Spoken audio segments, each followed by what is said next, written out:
So hey hello guys, welcome back to my channel. बहुत दिनों बाद अराउंड 8 या 9 महीने बाद मैं ये वीडियो बना रहा हूँ। बीच में बिल्कुल टाइम नहीं मिला, बहुत ज़्यादा बिजी शेड्यूल था। सोशल एंटरप्रेन्योरशिप के सक्सेसफुल मॉडल के बारे में बताऊँगा। AKTU कई बार पूछ देता है, इवन मेरे केस में भी एक बार उसने पूछा था। So for that reason this topic is very very much important and useful for you guys. और थोड़ा सा इंटरेस्टिंग वे में बताऊंगा, क्योंकि आप क्वांटम खरीदेंगे या कुछ और रखेंगे, मटेरियल होगा आपके पास, आपको उससे रेफरेंस मिल जाएगा।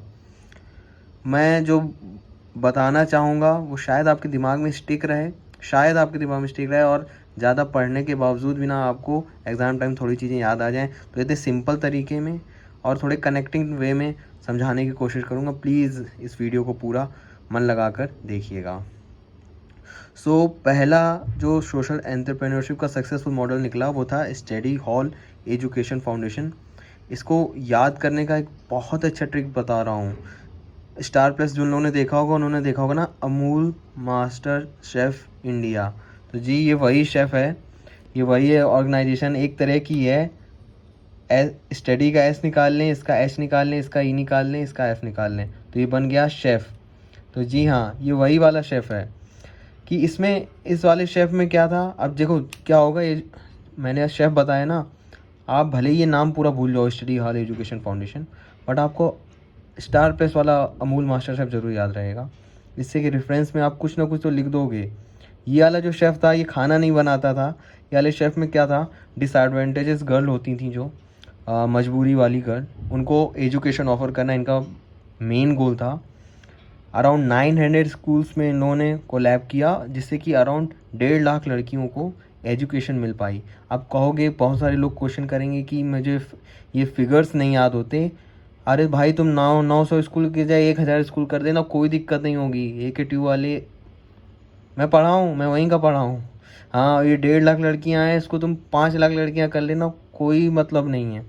और ये जो मैंने बिल्कुल छोटे उसमें लिखा है ना, मेन का, इसको this is organisation use for the disadvantage girl, the basic meaning of this education, तुम बढ़ा बढ़ा के लिख सकते हो। तो दूसरा था सेल्को। सेल्को को तुम कैसे याद रखोगे, नलको से याद रखना। नलको सेल्को, नलको सेल्को। नलको क्या था, एनर्जी देने वाला था। तो ये भी सेल्को भी क्या है, सस्टेनेबल एनर्जी सोर्सेज प्रोवाइड किए किसको, रूरल इंडिया को। सस्टेनेबल एनर्जी सोर्सेज समझते हो,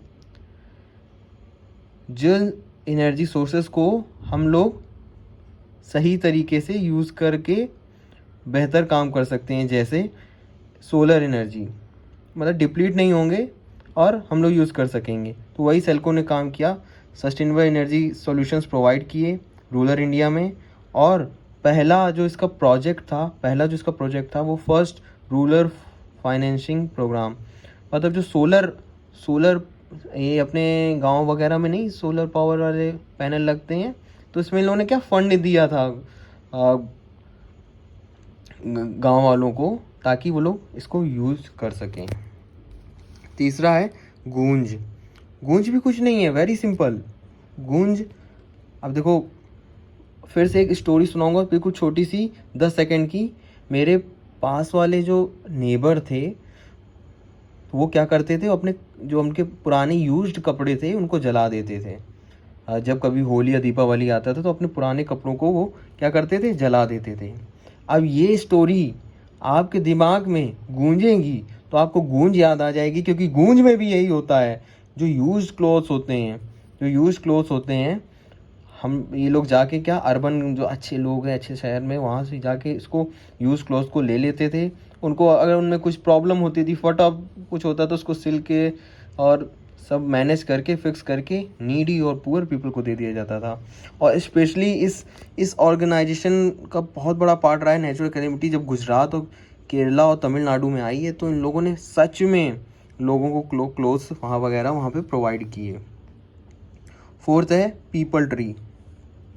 तो पीपल ट्री क्या था, जैसे पीपल ट्री होता है हम लोग को ऑक्सीजन देता है, सेम ये वाला पीपल ट्री क्या था, हम लोग के लिए जॉब अपॉर्चुनिटीज़ ला रहा था रूरल इंडिया में, स्पेशली अनएम्प्लॉयड पीपल्स को। तो इसमें क्या पीपल ट्री ने किया कि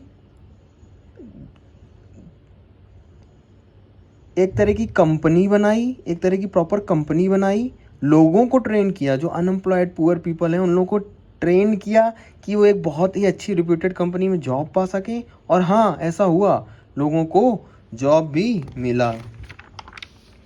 और फिफ्थ वन है ADR, association for democratic reforms.